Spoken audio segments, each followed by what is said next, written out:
Thank you everyone for being here. I'm Nicole Stockdale. I'm the Deputy Editorial Page Editor of the Dallas Morning News. And I just wanted to thank you for being here, for being passionate about the city of Dallas, and particularly for being passionate about what it takes to have an educated citizenry here. I think that's really important, and we are going to have a great conversation today. I'll briefly introduce everyone who's up on stage here, but first I wanted you to know that we want you to be involved in this discussion as well. We will be reserving time at the end of this session for a Q&A, and so I will give you a signal of when it is time for you to line up at these mics that are in the aisles toward the front here, and we will take as many questions as we have time for. So with that, let me introduce Sarah Prevette. She is an entrepreneur and founder of the Future Design School, which aims to transform education by fostering entrepreneurship in the classroom. We also have John Mead, who is a science teacher at St. Mark's School of Texas, which is a private school. We have Vicki Meek. She is the manager of the South Dallas Cultural Center. Jeremy Strick is the director of the Nasher Sculpture Center. We have Nakia Douglas. He's founding principal of the Barack Obama Male Leadership Academy in Dallas, which is a public school. And then on the end, we have Clyde Valentin. He's director of Ignite Arts Dallas at Southern Methodist University. Look at that. Every group's representing. I like that. I did not know we could invite fan clubs. First, I have to get a fan club. So thank you, thank you, everyone. So we are here today to discuss the educated city. And as we envision this question, it's even bigger than just education K through 12 or even college education, but those weren't big enough for us. We just had to tackle more. So we want to talk about something even bigger. What makes an educated citizenry? But of course, a big part of that is how we educate our students. And so I think we'd like to start with a quick recap of Sarah's keynote from last night, where she discussed fostering entrepreneurship. So Sarah, here's what I heard you say, so then you'll be able to correct me where I was wrong. But I really heard an impassioned plea to make school into a big sandbox where we don't measure education so much by outcomes, by testing, but instead we measure it by the journey that students take. So we're trying to stoke individual passions. We want to inspire creativity, make kids adaptable, teach them empathy, and give them a lot of confidence in their creativity, matched with wild optimism, which is I just love, and then that will allow them to take risks and help feel empowered to solve problems. Yeah, so I think that there's two things. Really, it's about how do you enable an individual to fulfill their own potential, and I firmly believe that entrepreneurship as a mindset and the skills that go along with that and all the skills you develop in that journey are really crucial. So my question for Dallas is sort of how do you foster entrepreneurship as a mindset within students, whatever the grade, and give them that space to be able to innovate, to experiment, to play.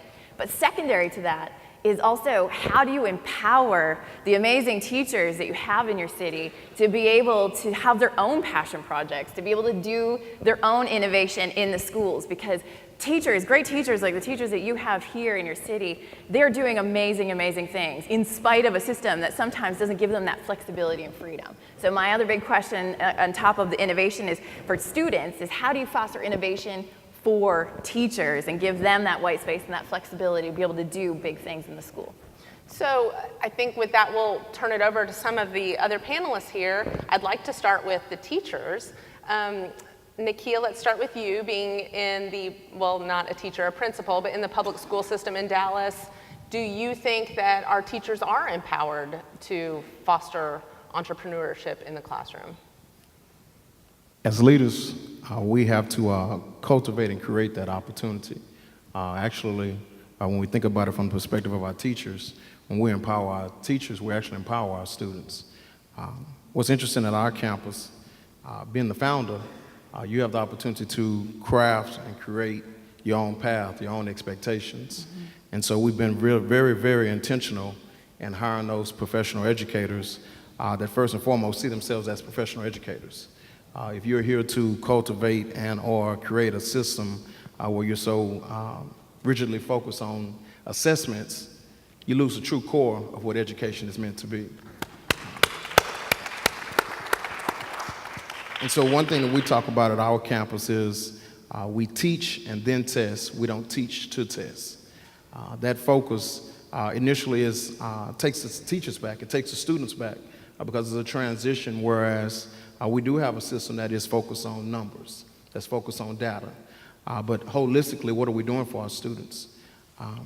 Everything we do at our campus is coming from that holistic perspective where we understand where for our young men to become rich, strong, solid men, they have to first be taught to be rich, strong, solid young men. And so it's the addressing of the social, emotional, academic, physical components of all the students learning while they're there at the campus. So, John, do you feel like as a teacher, granted in a different situation, you're at a private school, how does it feel like to you? Are you empowered to do these things? I find myself very, very lucky at the school I'm at with St. Mark's that I have a tremendous amount of freedom to follow my passions on particular topics and then spread those out to my students so they see me modeling my passions so that they can then see confidence in ways they may not see in other parts of their lives. So that's a critical part, that they see lifelong learners at the front of the classroom who are then bringing them along for the ride. Which is a great transition to some of our other panelists who really embody lifelong learners. And I think, Vicki, maybe you can talk about what you see coming out of the schools. What kind of students are you seeing visit you at the South Dallas Cultural Center? Well, you know, my center is right in the center of South Dallas. And that's a different population than, of course, the students that John is seeing, and even the students that Nakia is seeing. Over the years, now I've been there for 19 years, and the education program that I built for the center was really based on me wanting to get these children in the neighborhood into the center and educated about who they are in terms of their history, et cetera. Yes, it's a cultural center, but we're teaching African American history through the arts. Because my experience has been that if children don't know who they are, there's not a whole lot of chance that they're going to move into spheres of accomplishment and feel good about what they're doing. So that's what the program was based on. Over the years, I guess I've seen a real decline in the ability of these children to think critically. The more and more the testing became the focus, the less and less the kids were coming in confident that they could do the work. Because part of what we tell them is in the arts, we don't see right or wrong. You know, creativity is creativity, and everybody has a different, take on it. So you can't say, oh, you can only do it this way, and that's going to be the good way. The children in 1997 were coming in and tackling any and everything, because one of the things that I've seen over the years is that impoverished children usually are very resourceful children. They can figure some stuff out, and they can figure some stuff out in ways that you never really even thought about. Well, that was beginning to diminish as well. And when I started seeing the children saying to me, is this good? Is this nice? I was like, oh God, we're in trouble. Because, it told me that they were no longer trusting their own creative ability to come up with anything, that they needed validation from some adult to say it was right. And that was very troublesome. So, now we're seeing some, new things happening in DISD with the idea of choice schools and all. I don't know what's going to happen with that. And I'll be gone, so, whatever. If you don't know, Vicki is about to retire, so. I'm sorry, a little too excited. But in any event, so what I'm hoping is that we will begin to see a shift back towards trusting teachers, trusting principals, trusting parents, trusting kids, that we'll begin to see that shift back towards that. But I also, we were talking a little earlier about, I also want to see, talk about a big idea. I want to see a new measure. I want to see the love measure. Because one of the things that I've also seen is that there are an awful lot of teachers who don't love these children. And if you don't love children, you're in the wrong business if you're in education. And that's across the board. I mean, from the top down, you have to love children first. And then you get into, how do you teach them? And I've seen way too many adults who are putting children down on a regular basis, blaming the children for whatever misfunction is happening in the school. I mean, we adopted Dade Middle School, which for those of you who are in Dallas know, last year there was a big controversy about how bad the school was, blah, blah, blah. And we knew, because we had those same students in the summer, every summer, that it was not the kids, but that when you have poor leadership and very, very minimally trained teachers, that's not going to work. And the kids in middle school are going to act out, because they act out in a good school in middle school. That's what middle school is all about. That's just what middle school kids do. Well, the change in leadership there that just recently happened, it's like night and day. And so, we know that it can happen here in Dallas. I mean, we have to just get ourselves out of that lock that we were in with that whole testing. And what's amazing is that they were testing things that the kids didn't even really understand or know. I mean, kids were doing spelling tests with words they had no idea what the word meant, but they could spell it. I said, now what kind of value is that? But that's the whole thing, is we've gotten away from anything that has to do with really understanding and then using that information to do something with it. Yeah. Clyde, moving to you, I think you can speak about the importance of igniting passion. I appreciated Sarah's presentation yesterday because she talked about the journey, right? And as an arts and culture artist, creative producer guy, we call that process, right? Valuing process over product. And I think the potential that we also have within the school system, but as artists, as creative people, is to tell a story. Ultimately, imagine a new story for our place where we live, and that's certainly something we're interested in doing through our collaborations around the city and creating new work that kind of reflects. Not only the city, but things that are happening around the country that we should be sharing with our folks here. So let's talk a little bit more about collaborations. And Jeremy, I'll throw this one to you. I think being in charge of the Nasher, you have a lot of opportunity to bring students into your environment who may not be familiar with what the Nasher has to offer. How do you engage these students who are coming in and maybe look to ignite those passions that they don't even know exist yet?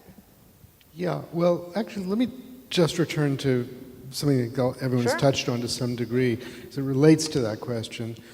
We do a lot of work with education, consider ourselves, as most museums do, an educational institution, and about a third or more of our attendance comes from people attending educational programs. One of the challenges we face is finding partners, finding schools to work with. Really?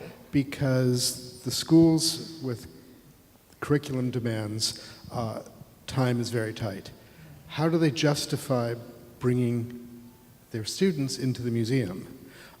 So our education department works to find ways that a visit to the museum aligns with this or that aspect of a curriculum. Can we pause for just a moment to consider the fact that you have to try that hard to get students to visit a museum? They can't find time to visit a museum. Right, and remarkable. the schools, the kids are happy to be there.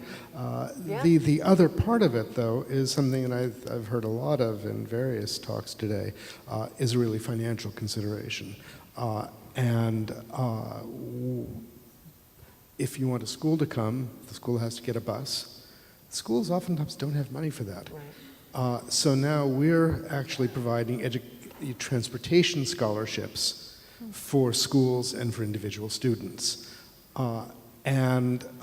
which is great, but it used to be the schools were able to do this, so you could have, so it's a challenge that we see continually. Well, and then once the students get there, do you have a challenge in keeping them excited once they are there? Is this test-taking culture affecting students so much that they have difficulty engaging when they are faced with these wonderful cultural offerings that the city of Dallas can present? I mean, I think when you get kids into our museum, they have a blast. Good. They have a really good time. Now, that's across the board. I mean, you can come in on a weekday morning and you'll see our galleries filled with students, and in many cases they're sitting on the floor, and their teacher and one of our educators is working with them and engaging with them, and it's they're not teaching them the history of art. They're really talking about how to look, how to engage, and using this as a way to draw the students out. But also there's a lot of physical hands-on activity. And it happens that a lot of the shows we do also involve really physical hands-on things. So I would say students have a blast. We don't have trouble. That's not the problem. The problem is, how do we make it possible for more students to come? But you just highlighted something. Sorry, I'm going to No, interrupt you. I was just about to ask you to. Oh, good. To go. So but I think we just touched on a bunch of things that are really important. So, I mean, we've talked a lot about enabling that student journey and getting away from assessment and things, but equitable access is such an important piece, and what a remarkable thing for the city to be able to facilitate, right? And what an easy way to solve, like if you have this wonderful institution that kids can go and be engaged and explore and be able to find their own passions and get inspiration from other things, how hard is it to subsidize public transportation? How hard is it to sort of provide free passes for your kids to be able to explore the city? And then the other piece of what I'm hearing is this wonderful opportunity to bring the community in. How do you get all of the wonderful thought leaders that you have in Dallas to be a part of the classroom, right? How do you get that, how do you create that dialogue, and how can you do more things to be able to make sure that kids, doesn't matter where you're from, have access to different thought leadership and different experiences, and they can do all these hands-on things. And I think that that's something that the city itself should be able to facilitate. If I could just Actionable idea, check, build on that idea of equitable access. I mean, there are different access points, right, to foster equity, right? Okay. So you have great institutions like the Nasher and the South Dallas Cultural Center. We have libraries, So what would it look like if, each of those access points had, students can go to them because there was something rich happening. So it wasn't just an epicenter in a particular place, but multiple centers, of culture and creativity, so we can open this up. I mean, Jeremy's point about tightness of the curriculum, right? And, we're a relatively young center, but we're certainly experiencing that challenge. I was telling Nakia on the way out here, the Barack Obama Leadership Academy, we just did our first major project this past December. This was the only school that we were able to get young, youth groups out to, right? Because it was a tight time of year. It was just before Thanksgiving, which is basically the end of the semester. We offered buses, so we eliminated that particular cost in terms of transportation. Yet still, the fact that we were right up against this particular important test-taking period, the will to just say this might be a good thing, you can't even get that bandwidth because administrators and teachers are so locked in. But that speaks to the need of the system to enable teachers to be able to facilitate different journeys and understand that going and having a field trip and getting hands-on experience is so much better than sitting in a classroom in front of an oracle that's supposed to tell you everything that you need to know. Like, that's crazy. And so how do we get those more experiences, and how do you create a system that allows you to check boxes in your curriculum by these types of experiences? I think what we're talking about is something that I've heard now in almost all of the sessions, and that is this whole issue of policies. And what we're seeing, like, this is a city that the education system is totally separate from the government, so that, the city council does not have any control over DISD. I was at a meeting just recently. Now, I'm in the Office of Cultural Affairs, which is a city entity. I was in a meeting where it was libraries, cultural centers, and somebody else from our CAP program. And the conversation was around, one of the city council people decided that they wanted ESL to be offered everywhere. So, you know, my colleagues, who, by the way, have no time to do anything else but what they're doing, we're trying to scramble to how can we fit some more programs into the cultural centers? And I just went, whoa, we're not going to. DISD has buildings that sit empty every single day. Why isn't the city council talking to DISD about how do you energize those school buildings so that people can get ESL? Why are you making us that can barely do our own programs have to be, it's like they don't think these things through as far as, we were talking about silos. Mm-hmm. Well, the city is siloed in terms of who can do what. And people don't seem to be able to cross those lines and say, well, you know what, if this is a problem in education, let's talk with DISD about it. Let's make DISD see that this is something that we all need to be together figuring out, and you shouldn't just be down at 3700 Ross. Those are the only people that can talk about it, because a lot of those people have no idea what the resources are out here. And we've got tons of resources. I mean, there's so many resources, but they're not talking to each other.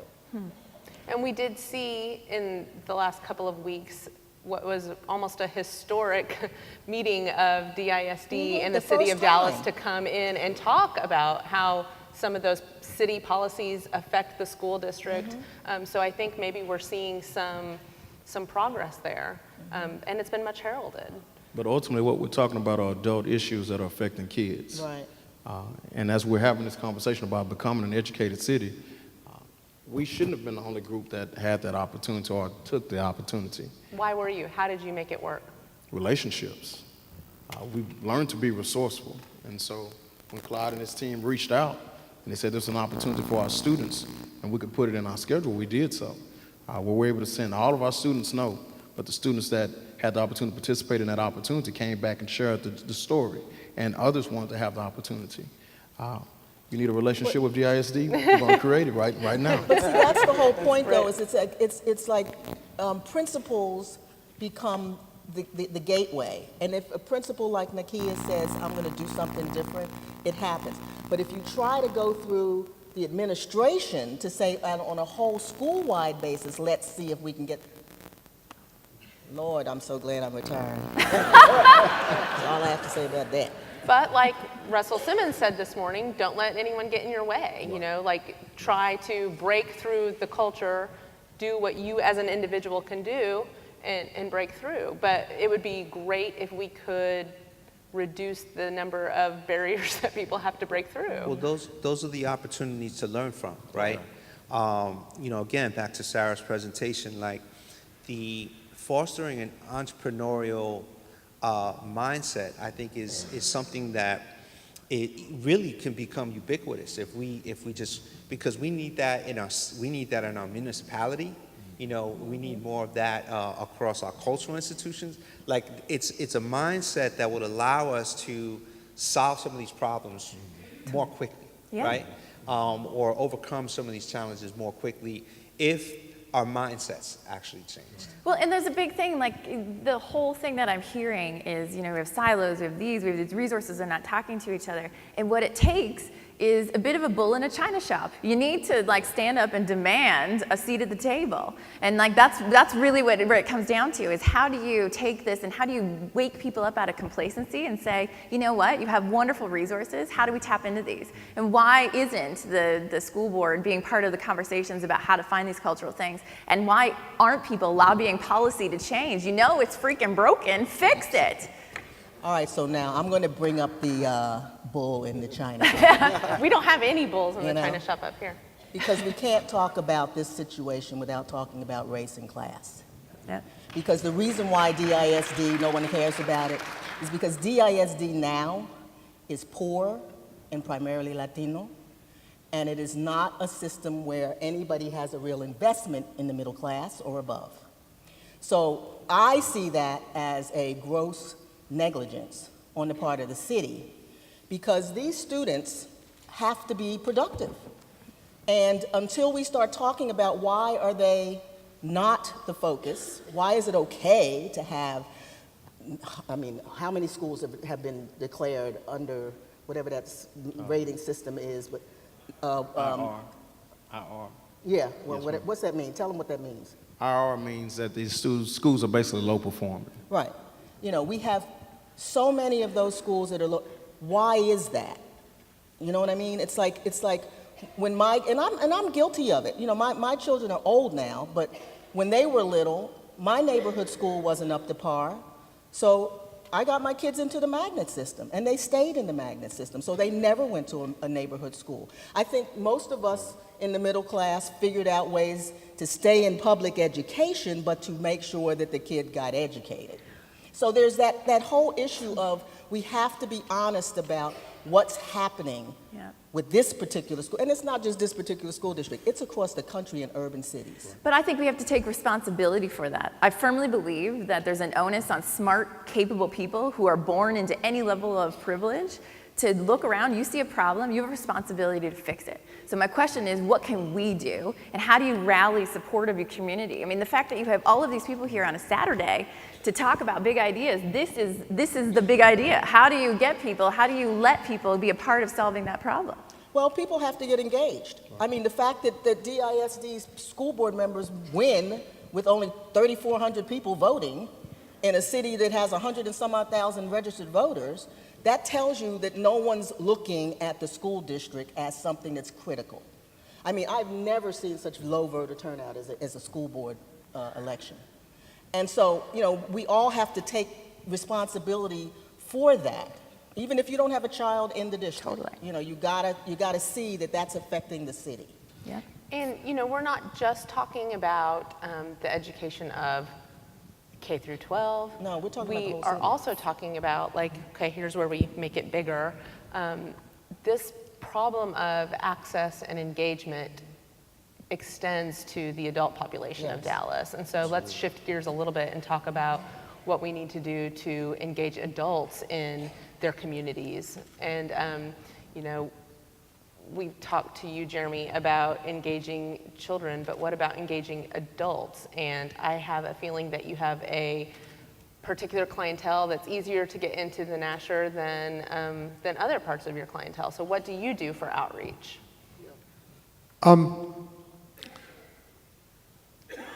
There are two parts to that. There's what do we do inside the Nasher and what do we do outside of the Nasher. And you know, again, there are, you know, we have programs like, you know, till midnight, which is where we're open for free from 6 to midnight on one night a month. We have a movie, we have music, local bands, and we can have 9,000 people in a night. You know, there's Target for Saturday, which is children and families, again, and we market it heavily, and again, we get thousands of people in on the first Saturday of each month for free. And then there are, you know, various you know, education programs, speaker series, music series, and certain kinds of projects and exhibitions we do, which we think about for each exhibition what its potential audience is and how we're going to maximize that and what is its appeal and what does it do.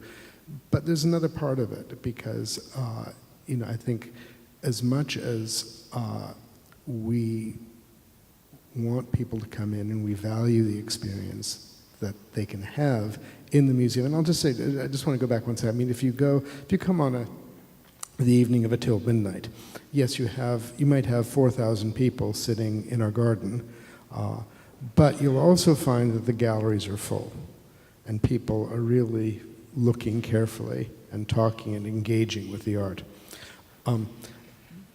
But we also look outside the museum and we began to think, really starting about 2.5, 3 years ago with a project we did to celebrate our 10th anniversary called Nasher Exchange, where we really looked at our own legacy and thought about, you know, how do we engage a broader circle of the community? And so we commissioned 10 artists we have one of them sitting here, Vicki, to create works in 10 locations around the city, and we chose the location in consultation with lots of people, including Vicki,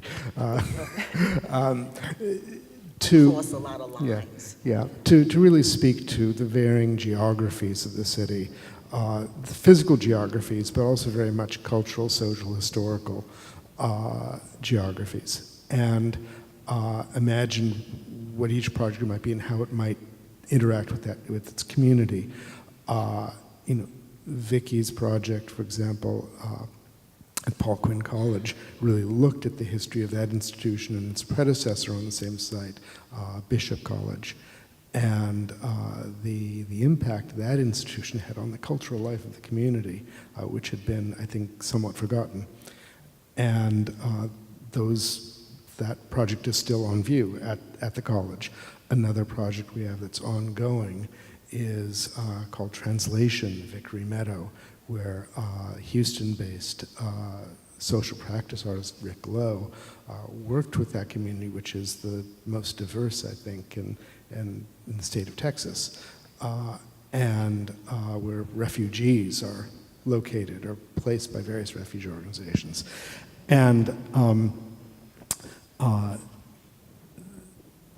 basically, Rick worked with a number of partners around the city who came in to help activate that community, to discover the talent that people had in that community, people coming from all over the world, people who made things, people who made whether art, poetry, dance, food, and to introduce members of the community to each other and to the greater Dallas community. And and that project continues. There are a number of partners now, including Clyde. The point is that we're thinking about how do we engage the broader community,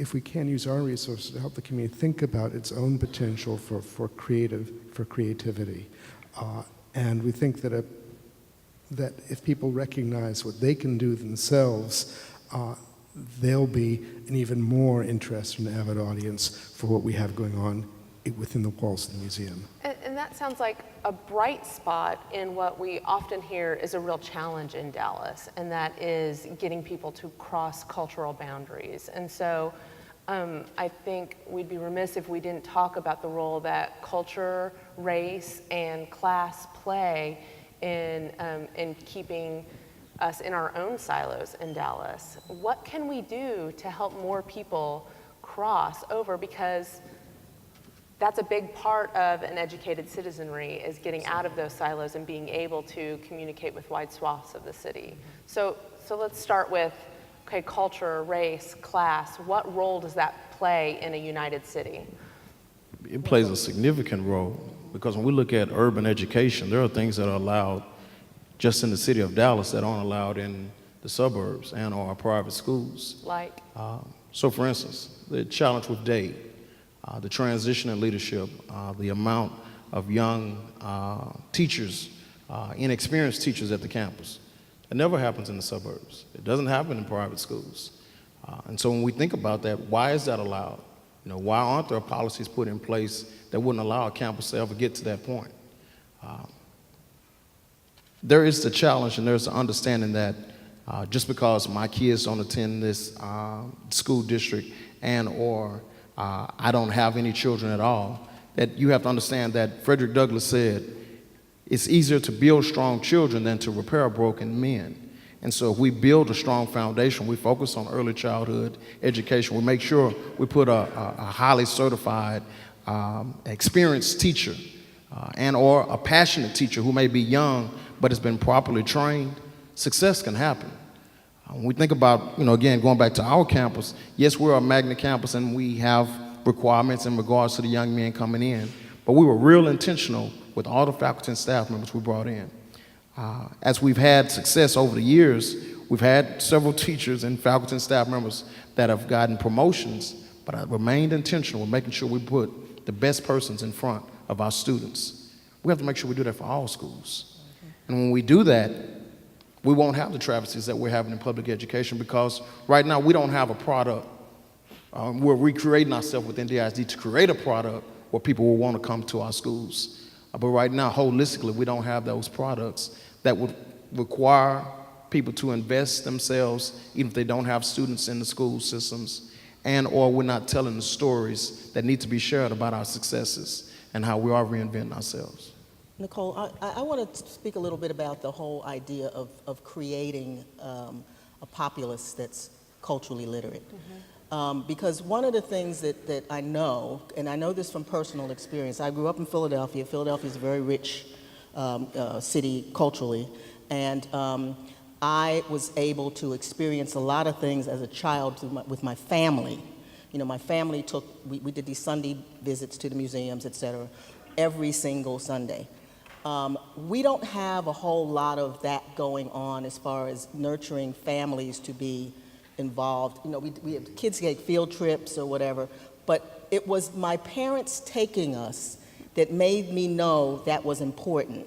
You know, whatever, I don't even remember the field trips we took in school. You know what I mean? It's like, I know we did, we had to have taken some, but I don't remember those. What I do remember is my parents making it clear that it was important for me to know what the Rodin Museum was, because I wanted to be a sculptor, so that, you know, I needed to see that work. It was important for me to go to the Philadelphia Museum on a regular basis. You know, these things were important. It was important for me to know what jazz is, because, you know, that was an important music form for us. We don't really have those kinds of programs in place through schools. 3 years ago, I instituted a program with the South Dallas Cultural Center where the summer program where we have a partnership with the DMA. The summer program, we always took the kids to the DMA, and then we had the DMA staff come to us, and they would do programming around our program, not something they brought in, but they had to fit into our curriculum. Well, I started thinking, well, let's see if we can take the families to the museum. We started taking families the last week of the program there, and then when Max made it free, everybody, all of our families now are partners at the DMA. And they're now going on their own, because, you know, we don't take them anymore. They go on their own. But that's intentional. You have to think those things through. You have to say, this is something that we'd like to have happen. Now, how are we going to make that happen? We're going to make that happen by getting families on board, and, you know, maybe the first few times you have to take them. But then they start realizing this is their resource, just like it's everybody else's resource, and they start going on their own. I think that's one of the things that our cultural institutions have to sort of take ownership of. Is that don't just go after the kids, because that's going to be great. They're going to have a good time and all that. But you go after their family, and you'll have the crossovers that we're talking about. Because quite frankly, this city it's not just color.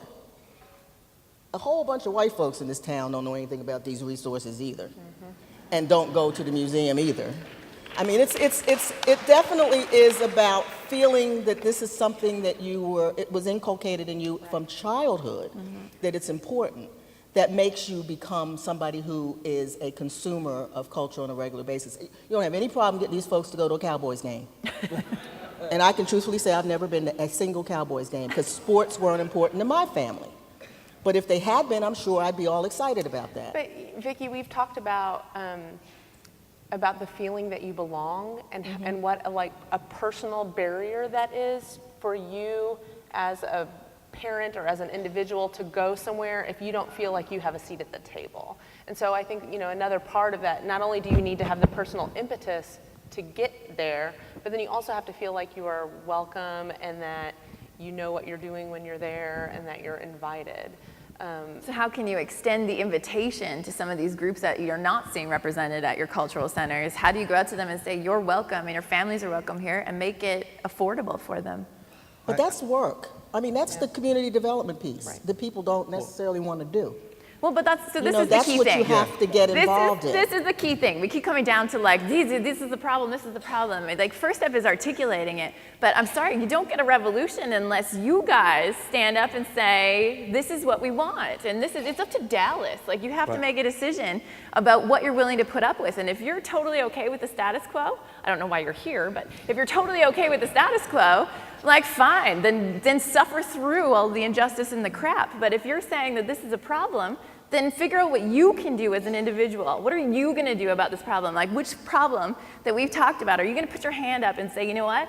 I feel like I can do that in my sphere of influence. I feel like I know the right people. I can do something to do that. And it can be small. It could be mentoring one family. Right. What if someone championed one family to come to your museum and make it accessible to them, let them be able to come someone who's never been there before? There's little things that we can all do, and you just have to start. Right, because in all fairness, there's people on the stage who've done a lot of that inviting, but how do we spread it out? Sarah's talking about, I think, ownership, right? And, Vicki mentioned she's a Cowboys fan, surprise, right? Who isn't in North Texas? Jerry Jones doesn't own the Cowboys. North Texas owns the Cowboys, right? I mean, that kind of fervor of, around a sports team is, I think, something we aspire to within the context of arts and culture and, passion for our city and for our place, that kind of, I care about what happens here in Fair Park, and I've been here a short while, but, I see that changing in the short period I've been here. I've gone to a couple of city council meetings that have been packed, multi-generational, all races and classes there to speak in front of the city council about a couple of different issues, and I think as the city grows, because we know that people are coming here on a daily basis at this point, and there's those who have been here, born and raised, all due respect, and as that begins to mash up, the expectations also change about a place, and what you expect of your city. But you are the city, right? You make it. So that idea of ownership and fostering it and working within your spheres of influence is each and every one of our responsibilities, right? And that's how I operate. I think about that on a constant basis in terms of what I can do in my own particular sphere, to collaborate, to bring people on board, to educate. I want to say that I think a culturally literate city is a civically engaged city, and when that's important, everything else becomes important, because then we have the ability to tell stories in effective ways across communities. And can I jump in on the idea of across communities? Vicki and I were speaking earlier today, and the idea of how do we talk about Dallas even from a geographical perspective? North Dallas, East Dallas, West Dallas, South Dallas. And that's not sufficient enough. There are so many different sub-communities that have stories to tell, that we need to invite people into our communities that are not normally exposed to our community, so we can expand. And that's something that I think there's a great deal of potential for, that then opens up across generations. Yeah, and I would add to that. I mean, I actually have a bit of a problem with the notion of a culturally literate city and cultural literacy as a term. If you think of the word literacy, it really has two primary meanings, and one is the ability to read, and the second is the possession of a specific body of knowledge. And I think when people speak of cultural literacy, most often they're really referring to the second. And so it's a body of cultural knowledge that one is familiar with, one possesses. Well, what knowledge? Which knowledge? Whose knowledge? Whose culture? And the notion of imposing it, creating a canon, and expecting others to be interested in it. In some ways, it's it might seem sort of an academic issue, but it has, I think, very real physical manifestations. I mean, here in Dallas, the fact that so much attention and resources have been, in relative terms, lavished on the arts district, and I would say still not enough, but compared to the fact that the place we're sitting in has been left to absolutely languish. And my thought is, if there are ways, as you said, to think about how we engage with, celebrate the cultures of different parts of the city and different communities, I think that is the road to what I would say is a truly literate city. Well, and then even beyond culture and race and class, we haven't talked at all about scientific literacy and what it means to what kind of knowledge does a educated citizen need in terms of science to be able to fully contribute to a city. And that's come up. I think it's telling that that has come up in the two panels this morning, both in terms of health and the kind of scientific data that we are allowed to have access to and how we process that, and the idea of climate change and how that could be having an impact on our cities. And John, I know you have some thoughts on what it means to be scientifically literate and just, the small things that we don't even know we don't know that matter every day. Right. That's one of the things that as a science teacher has frustrated me as I look across the adult world is how little our adults have that scientific understanding to then put into action in their own lives. My great example I love to give, and I'd be willing to ask anyone who's not a medical doctor out there, if you can tell me, why is it you'll die without oxygen? We all know you will, but why? The vast majority of us have no idea. But it's one of the most straightforward facts of life. We can't tell that. So we need to dig into a bit deeper understanding of science. I'm a biology guy, but certainly across the board, so we can then, as better informed scientists, we can better inform citizenry. I mean, that's what's at stake, I think, is it's not just because you need to know science or you need to know about cultures. Those are big picture questions that have bigger ramifications of what it means to engage in the things that we as educated citizens feel are important. It's like we can no longer afford the notion of silos anymore.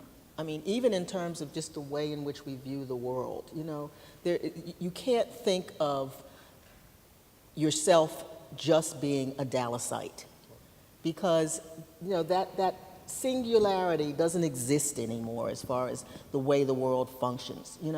So we're hurting ourselves by not realizing that there's a much bigger world out there. There's a much bigger need to connect to that world out there. And when you're in a city like Dallas, where we have a lot of change happening because we are growing very rapidly. Lots of different cultures are here now. It's a golden opportunity for us to, reach across and around and under and above and connect all of these different entities. And, I'm always hopeful. I'm never pessimistic about what I think can happen here, because when I came here in 1980, nothing happened in here. Trust me when I tell you, it was a scary prospect. But I look at where Dallas is now. Well, I grew to love it. And you couldn't blast me back to the East Coast now. I mean, because many things have happened here that I can tell you in Philadelphia, where it's like 5,000 years old, nothing changes that dynamic. Here, things change daily. And I really do feel like they're, like 10 years ago, I would have never believed they'd have hired Clyde to come down here and shake some stuff up. No offense, Clyde. No, he knows what I'm talking about. We weren't there, but then all of a sudden we were. And that's a very short period of time to have that change take place, So I do feel very hopeful that we have the capacity, but we do have to all be engaged. I mean, we can't sit back and wait for the next person to do it. Everybody who cares has to get something that they latch onto. Totally. And start doing it. And it doesn't matter if you're talking about cultural, you're talking about science, whatever you're talking about. I mean, it's about fostering the individual. What are you passionate about? And getting exposure. If you want to have an empathetic culture where people all sort of accept one another and are working towards a greater good and unified, then give them exposure. Let them be exposed to big ideas and let them choose what they're excited about. But ultimately, what we're talking about is knowledge.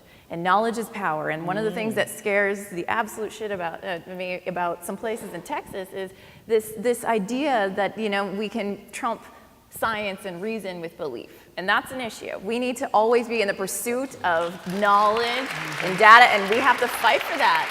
It's not okay to let that fall by the wayside. And you want to talk about an educated city, it's about the pursuit of reason and knowledge and enabling accurate information to be distributed. So, sorry. We have a couple more minutes before we go to questions, and I just want to give everyone an opportunity. I know you've been thinking a lot about ideas and action, and okay, so what can we do? So here's your shot on goal. What can we do? I'm going to jump in, and I'm going to keep it broad and then get specific with one thing. And my broad stroke is intentional disruptions through cultural interventions. All right. Right? That's my broad stroke. My real specific one, and this is a challenge to DISD, and dare I say maybe could become a national model. What if in every single school, and maybe you can just start with the elementary school system, in addition to the principal and associate principals, you had essentially a cultural programmer. You had someone whose job it was to build those relationships out across the city, right? And actually had a budget. Not just a job, but a budget to be able to create those connections. I see dollar signs rolling in the head. That would be special. Because right now, much like Ms. Meek was talking about, we're all stretched thin. We all have a lot of expectations upon us. And sometimes in the midst of expectations, we forget about why we're there, which are our kids. And so when I think about an educated city, we have to be a socially conscious city. And so as I was listening to the speaker, Nakia, last night, talk about office space, and he talked about and had the one clip from Chicago where they shared data throughout the city, and there was a data management manager, CEO or guru or whoever he was, that could tell you when there was going to be a major outbreak of rats throughout the city. But it was the conscientiousness of sharing that data that the city became proactive in making sure that those problems were alleviated. When we look at our city and we think about a lot of our communities that are struggling, a lot of them are food deserts also. And so if the children and the families aren't properly fed, they don't have great housing, what can you expect when they come to school? So therefore, the extra burden is put on schools for us to offer breakfast programs, lunch programs, dinner programs. I have no problem doing it. No problem at all. But why isn't there a concerted effort to make sure that we don't have food deserts in our communities? Prime example, a major chain left our community less than about a half mile up the street from our campus. A lot of our young men come from all over the city of Dallas and some from outside of DFW. But as we go to the store, we frequent the community. And the community store, that the ownership that's taken over now, adds an extra 10% tax to every purchase that happens in the store. Well, if I'm on a fixed income and I have limited resources and I have to go to this store and they're asking for an additional 10% and it's the only thing I can get, I have to make a choice. Am I going to get this milk and these vegetables? Or am I going to go out and buy this box food that's high in sodium? That may not be the best for my family, but this is ultimately what I can control. Again, that wouldn't happen in other parts of our city. But people know that it's happening. But what are we doing to change that, to make sure that we can correct that? So therefore, those kids are coming in well-fed and prepared, have homes that are up to code and are prepared to come in to learn each and every day. It's one thing what we're doing within the schools. It's another thing collectively of what we're doing for our entire city.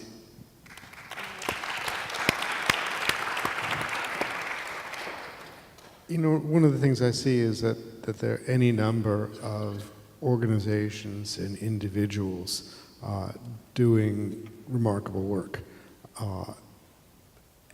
But each of these efforts, as laudable as they are, tend to be, have almost be pinpricks within the larger fabric. And I think one of the things that I find is there's a tremendous rhetoric in Dallas about Dallas is becoming a sort of cultural capital, a cultural center. And I think Vicki suggests it's come a long way, has a long way still to go. But I think that looking at these more holistically, what are the implications of any effort that anyone regards as successful for a larger policy? Because I think that is really where we're having the disparity. That it's very hard, that you rarely see an effort to scale any of the individual initiatives, to evaluate them at a broader level and then to see how they might be scaled. I guess what I'd love to see is I'd love to see the Dallas Chamber, the City Council, the foundation community, all of those entities where we know, because this is a city with lots of money. I'd like to see all of those entities come together to talk about what are the things that financially they can support that will make some of these things happen.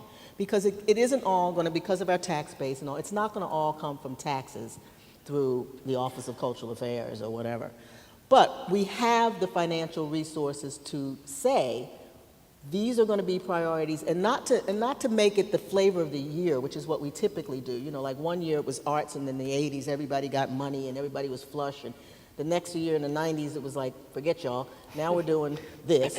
And everybody literally felt, the bottoms fell out of a whole bunch of cultural organizations. What if we didn't look at things that way, but said, these are the things that are good for our city.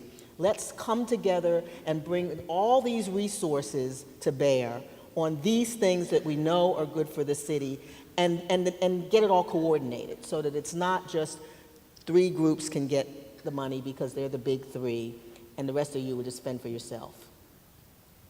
Thank you. John?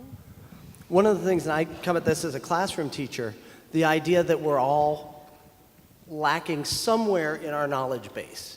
None of us are perfect that way. We're all hopefully eager. Why aren't we out there sharing that, what we know, what we're good at, with others? Why don't we have groups around Dallas rotating on a regular basis so that we can have discussions where I can share my strength, you can share yours, and we can have this interdisciplinary gathering, I call them Socratic salons, where we visit with each other and we actually get to really start to talk with each other in ways we don't now. We're much better at talking with each other long distance online than we are in person. And that's something I'd like to see us have rotating areas, you know, people going through Dallas and building these relationships, because that's something we said. It's a lot of opportunity is about relationships, and people I don't think are talking as much as they need to be. You can have a pass if you want, since you No. gave us a big idea last night. Do I seem like the silent type? So, you know, I think these are all great ideas. For me, I want to bring it back to the school. And because I really think that, not that I've given up on my generation and older, but I think you go and you look at the next generation and they're full of promise, they're full of potential. And how do we not fuck that up? How do we enable those kids to be able to have exposure to these big ideas? And so I look at the school and I think you have an entrenched audience. You have kids across your city that are there every single day. They're there to learn, they're passionate, they're curious, they're creative. How can you nurture that? And I think that there's 2 really important things that you can do, and that is enable the community access, enable that cultural, like the field trips, go and learn. How do you bring experiential learning, and how do you let students drive their own learning through their own passions? And how can we do that?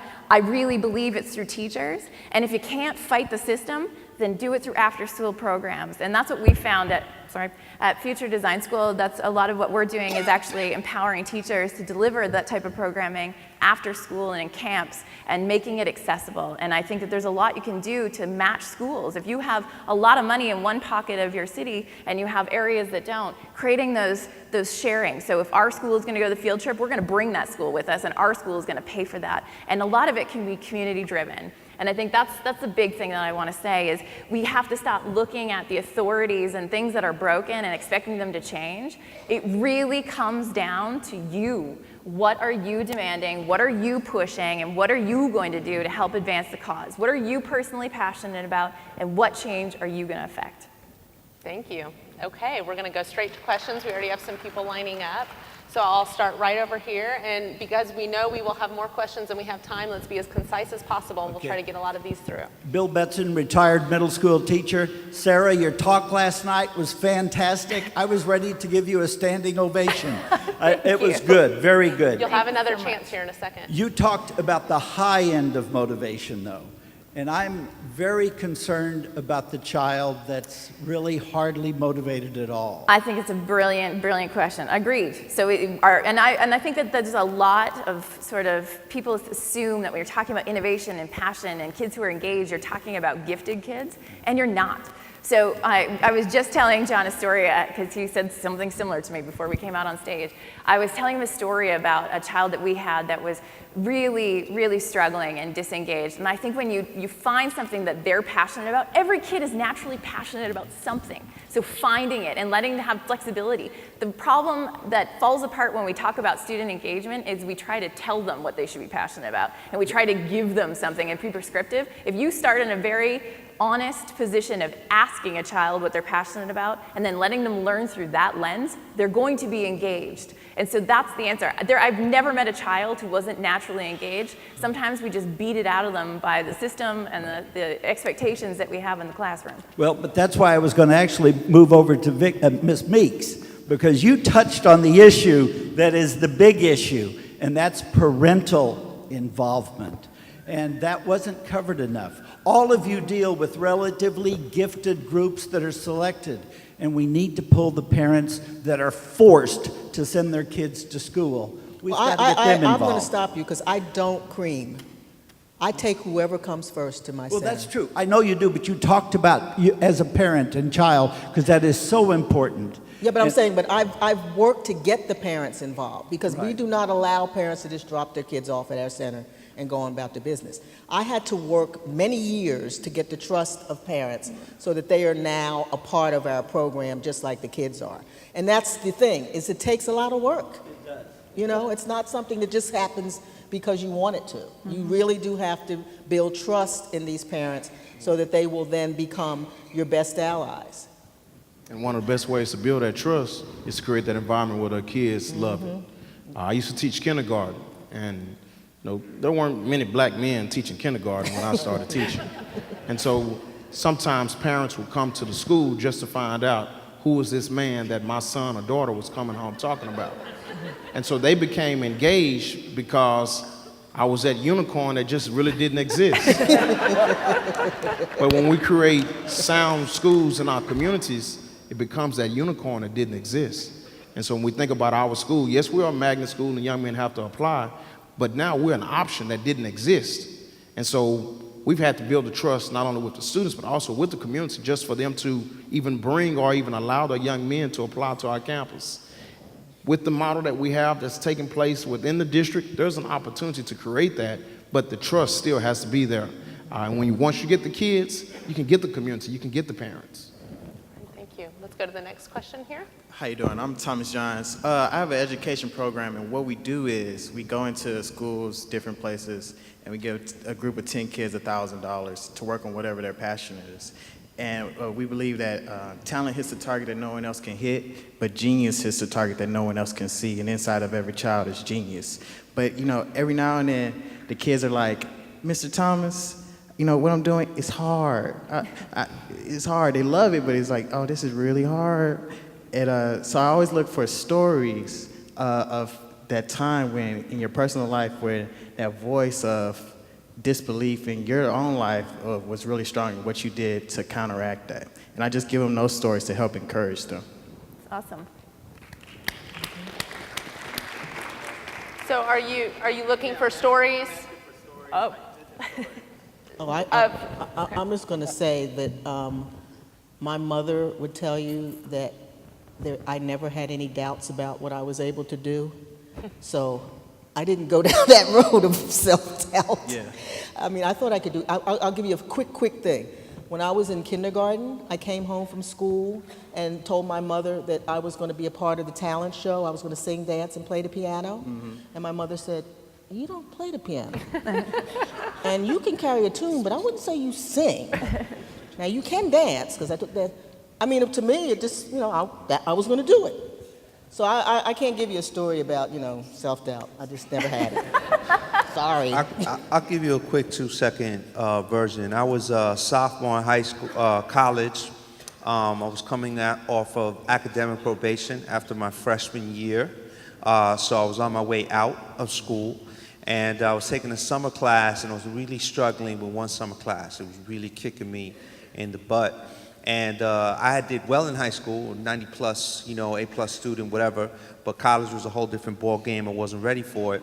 And fortunately, I had access to elders at the university, and there was like Steve Duarte, I gotta say his name, said, well, you know, maybe this whole time, you know, it was easy for you because it was made easy for you, right? And you have to actually, you know, it's kicking you in the butt because you have to actually do some more. It's like a cloud just lifted over my head, and, you know, I was able to finish that paper, and, you know, I graduated from college, and, you know, I'm a director at a major university today. I mean, that's pretty, for me, a big accomplishment, you know. And I want to jump in real fast. There was a quote Sarah made last night. Failure is a necessary part of progression. Self-doubt is a necessary part of your progression, because in order for you to believe at one time or another, that means you didn't believe in yourself or you weren't conscientious of who you were. And so if you understand that process and you continue to mature, continue to help those children mature and guide them through overcoming their self-doubt, then you have some young men and young women that will be able to conquer anything they come across in the future. And if an aphorism counts as a story, I'll share one that my dad used to always say: if it was easy, anyone can do it, and you don't want to just be anyone. So Good line. Let's go to the next question. I'm Josh Perrins. I'm the Dean of the Braniff Graduate School of Liberal Arts at the University of Dallas. And I almost detected an interesting argument about to break out between Vicki Meeks and Jeremy Strick. Probably so. And it was about canons. It was about canons. It was about what? Canons. That is, canons of learning. And it was actually pretty interesting to hear. About canons, about cultural literacy. Hear an African-American artist talking about growing up and going to museums and how much she got out of it with respect to cultural literacy, and then hearing an art director, a director of a museum, talking about cultures. Whose culture? Well, that's really an interesting question. Our culture is a culture that is particularly interested in inquiring into other cultures. So does there have to be a kind of issue of being so inclusive that we forget that we do have a certain kind of depth in our culture that's really well worth preserving?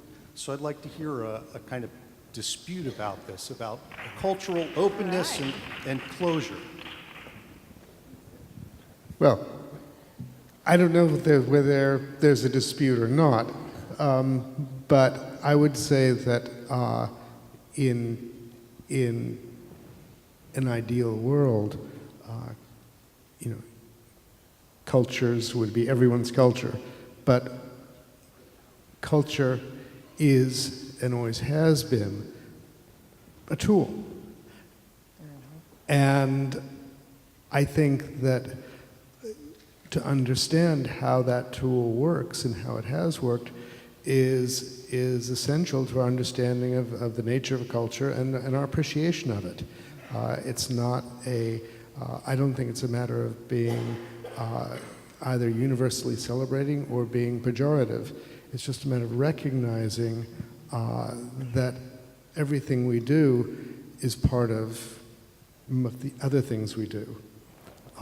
And so I think, I want, just as artists take from other artists and use the work of those artists for their own ends, it's important to understand that. It's important to understand why we have monuments, why some things are celebrated and other things aren't.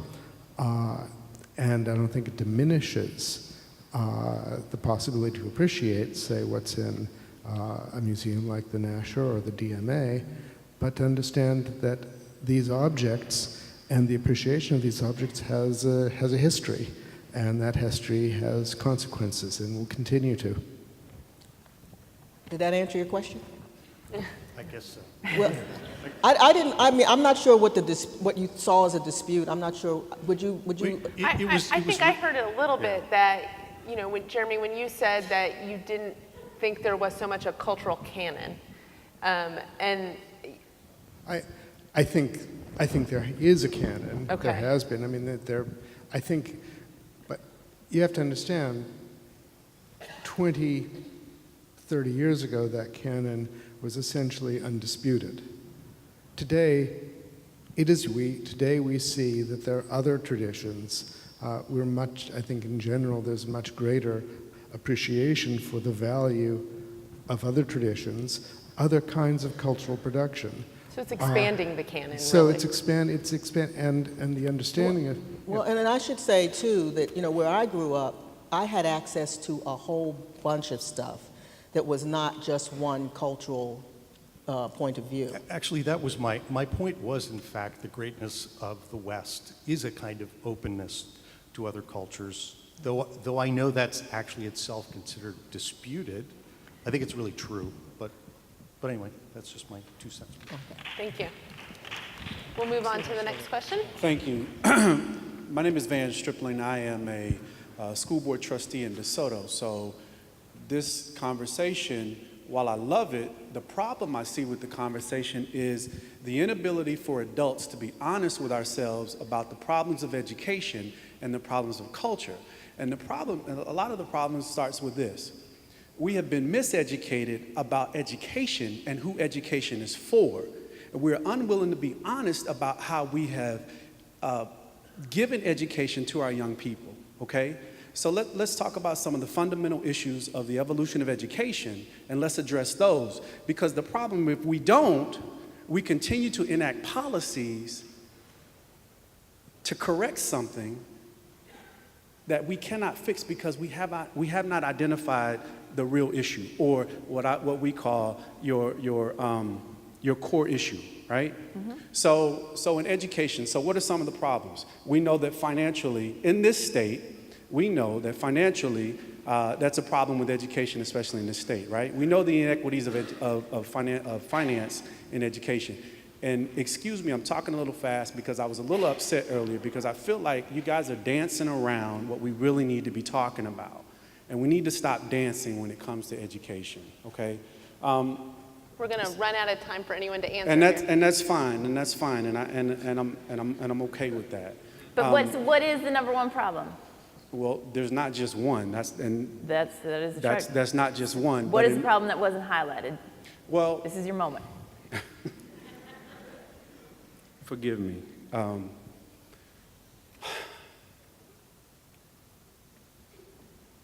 sorry. I got so much to say, and it's all jumbled right now. So forgive me, but go ahead. I'm sorry, but listen, ladies and gentlemen, we have got to address education at its core and stop pretending and stop dancing around. Education, at the end of the day, we're talking about our kids. We're talking about our children. And the segmentation of education, if we are unwilling to address the fact that right now, as you address in Dallas County, or in Dallas ISD, is made up of mostly Latino and African American students within Dallas ISD. But how many of you care? How many of you really care? The reason you don't care is because you don't realize the power of education and how education affects you economically within your own city. You don't realize that a failure in the education system affects your community economically. So when you talk about poor people, when you talk about people not having jobs, look at the education system, and now you can definitely see the correlation. Yeah. So you have got to address and have a proper education system if you want to increase these communities economically. It is a cycle that if you don't break it, will continue. Look across the country. We have problems in education where it's nationally, teachers in education are falling off nationally. It's not just here. I travel around the country in Detroit, in every major urban city in this country, and it's the same problem. It's not just a problem here in Dallas. And the reason it's a problem is because we continue to create policies to address things that we are unwilling to address at its very core. And we have got to do that if we're going to change it, period. Okay. I think we probably have time for one quick response. But we should probably just go to the next question. Okay, wonderful. Last question. Hi, my name is Corey Artis. I'm a student at the University of North Texas, double majoring in entrepreneurship and marketing. One of the things that I noticed here, that there's a very small percentage of people around my age. The only reason that I knew about this is because my business partner is in his 60s. and it was a newspaper. Don't be talking bad about people in their 60s. I mean, there's nothing wrong with being in their 60s. All right. But it was a newspaper in his car, and I picked it up, and I haven't picked up a newspaper in years. What's a newspaper? What's a newspaper, exactly? So I know no one in my school probably knew anything about this wonderful festival that it is. So, brings me to my point.